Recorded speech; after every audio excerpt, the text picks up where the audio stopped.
everybody. Ready for chapter 3? This one's a little bit shorter than the others. Chapter 3. Marilla Cuthbert is surprised. Marilla came briskly forward as Matthew opened the door, but when her eyes fell on the odd little figure in the stiff, ugly dress with the long braids of red hair and the eager, luminous eyes, she stopped short in amazement. Matthew Cuthbert, who's that? Where's the boy? There wasn't any boy, said Matthew wretchedly. There was only her. He nodded at the child, remembering that he had never even asked her name. No boy, but there must have been a boy, insisted Marilla. We sent word to Mrs. Spencer to bring a boy. Well, she didn't. She brought her. I asked the station master, and I had to bring her home.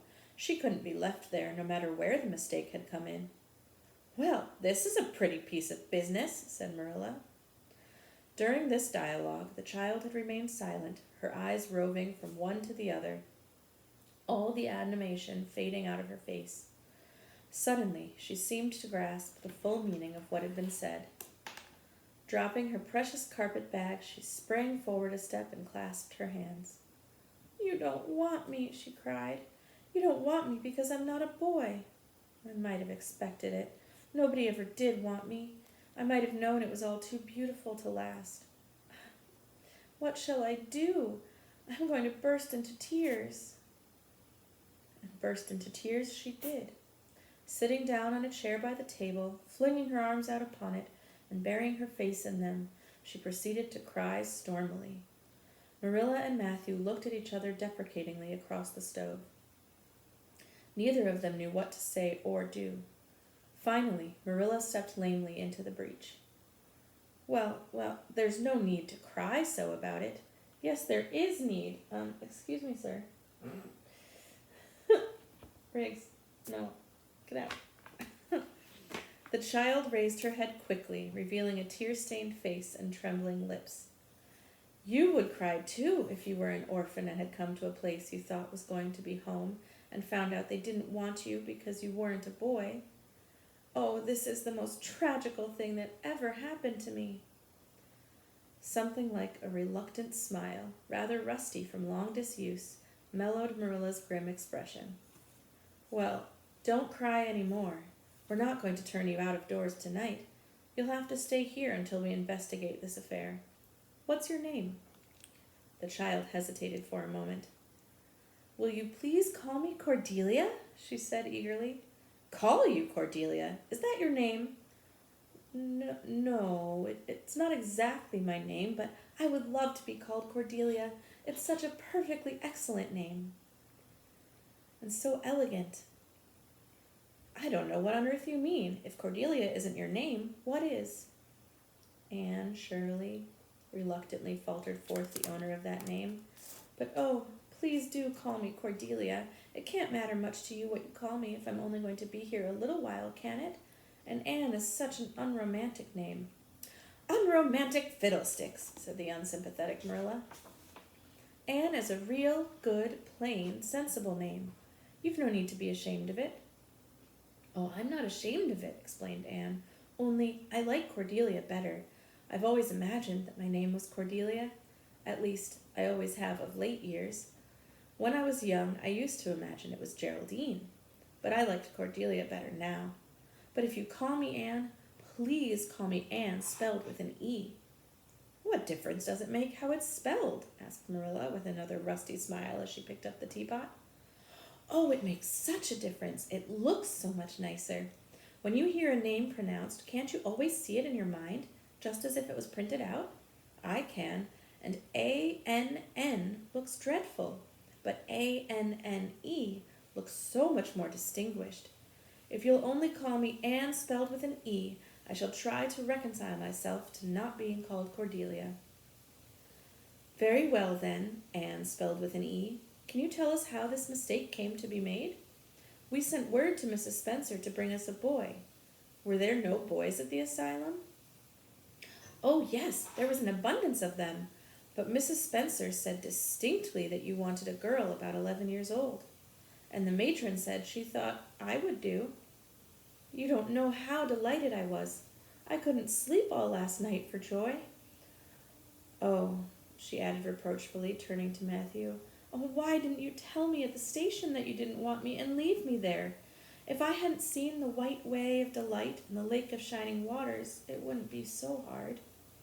What on earth does she mean? Demanded Marilla, staring at Matthew. She's just referring to some conversation we had on the road, said Matthew hastily. I'm going out to put the mare in, Marilla. Have tea ready when I come back. Did Mrs. Spencer bring anybody over besides you? Continued Marilla when Matthew had gone out. She brought Lily Jones for herself. Lily's only 5 years old, and she's very beautiful. She has nut brown hair. If I was very beautiful and had nut brown hair, would you keep me? Hi, Riggs. No, we want a boy to help Matthew on the farm. A girl would be of no use to us. Take off your hat. I'll lay it and your bag on the hall table. Anne took off her hat meekly. Matthew came back presently, and they sat down to supper. But Anne could not eat. In vain, she nibbled at the bread and butter and pecked at the crab-apple preserve out of the little scalloped glass dish by her plate. She did not really make any headway at all. You're not eating anything, said Marilla sharply, eyeing her as if it were a serious shortcoming. Anne sighed. I can't. I'm in the depths of despair. Can you eat when you are in the depths of despair? I've never been in the depths of the despair, so I can't say, responded Marilla. Weren't you? Well, did you ever try to imagine you were in the depths of despair? No, I didn't. Then I don't think you can understand what it's like. It's a very uncomfortable feeling indeed when you try to eat a lump. When you try to eat, a lump comes right up in your throat and you can't swallow anything, not even if it was a chocolate caramel. I had one chocolate caramel once 2 years ago, and it was simply delicious. I've often dreamed since then that I had a lot of chocolate caramels, but I always wake up just when I'm going to eat them. I do hope you won't be offended because I can't eat. Everything is extremely nice, but still, I cannot eat. Sorry about the noise of the radiator. I guess she's tired, said Matthew, who hadn't spoken since his return from the barn. Best put her to bed, Marilla. Marilla had been wondering where Anne should be put to bed. She had prepared a couch in the kitchen chamber for the desired and expected boy, but although it was neat and clean, it did not seem quite the thing to put a girl there somehow. But the spare room was out of the question for such a stray waif, so there remained only the east gable room. Marilla lighted a candle and told Anne to follow her, which Anne spiritlessly did, taking her hat and carpetbag from the hall table as she passed. The hall was fearsomely clean. The little gable chamber in it, which she presently found herself, seemed still cleaner. Marilla set the candle on a three-legged, three-cornered table and turned down the bedclothes. I suppose you have a nightgown? She questioned. Anne nodded. Yes, I have two. The matron of the asylum made them for me. They're fearfully skimpy. There's never enough to go around in an asylum, so things are always skimpy. At least in a poor asylum like ours. I hate skimpy dresses, but one can dream just as well in them as in lovely trailing ones with frills around the neck. That's one consolation. Well, undress as quick as you can and go to bed. I'll come back in a few minutes for the candle. I daren't trust you to put it out yourself. You'd likely set the place on fire. When Marilla had gone, Anne looked around her wistfully. The whitewashed walls were so painfully bare and staring that she thought they must ache over their own bareness. The floor was bare too, except for a round, braided mat in the middle, such as Anne had never seen before. In one corner was the bed, a high, old-fashioned one with 4 dark, low-turned posts. In the other corner was the aforesaid three-cornered table, adorned with a fat, red velvet pincushion, hard enough to turn the point of the most adventurous pin. Above it hung a little 6x8 mirror. Midway between the table and the bed was the window, with an icy white muslin frill over it, and opposite it was the washstand. The whole apartment was of a rigidity not to be described in words, but which sent a shiver to the very marrow of Anne's bones. With a sob, she hastily discarded her garments, put on the skimpy nightgown, and sprang into bed, where she burrowed her face downward into the pillow and pulled the clothes over her head. When Marilla came up for the light, various skimpy articles of raiment scattered most untidily over the floor and a certain tempestuous appearance of the bed were the only indications of any presence save her own. She deliberately picked up Anne's clothes, placed them neatly on a prim yellow chair, and then, taking up the candle, went over to the bed. "Good night," she said, a little awkwardly, but not unkindly. Anne's white face and big eyes appeared over the bedclothes with a startling suddenness. "Oh, how can you call it a good night when you know it must be the very worst night I've ever had?" she said reproachfully. Then she dived down into invisibility again. Marilla went slowly down to the kitchen and proceeded to wash the supper dishes. Matthew was smoking, a sure sign of perturbation of the mind. He seldom smoked, for Marilla set her face against it as a filthy habit. But at certain times and seasons he felt driven to it, and then Marilla winked at the practice, realizing that a mere man must have some vent for his emotions. "Well, this is a pretty kettle of fish," she said wrathfully. "This is what comes of sending word instead of going ourselves. Richard Spencer's folks have twisted that message somehow. One of us will have to drive over and see Mrs. Spencer tomorrow, that's certain. This girl will have to be sent back to the asylum." "Yes, I suppose so," said Matthew reluctantly. "You suppose so? Don't you know it?" "Well now, she's a real nice little thing, Marilla. It's kind of a pity to send her back when she's so set on staying here." "Matthew Cuthbert, you don't mean to say you think we ought to keep her?"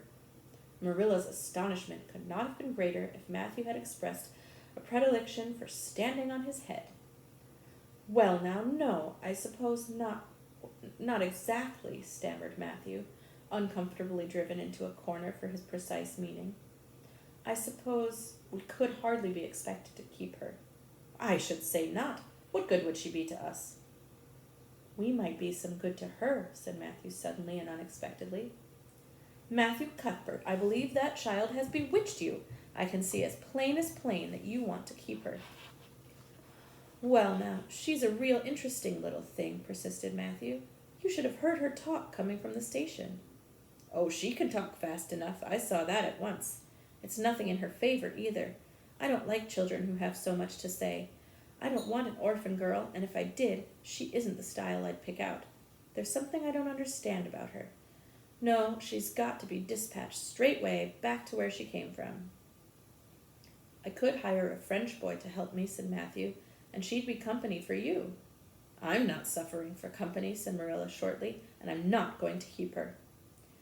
"Well now, it's just as you say, of course, Marilla," said Matthew, rising and putting his pipe away. "I'm going to bed."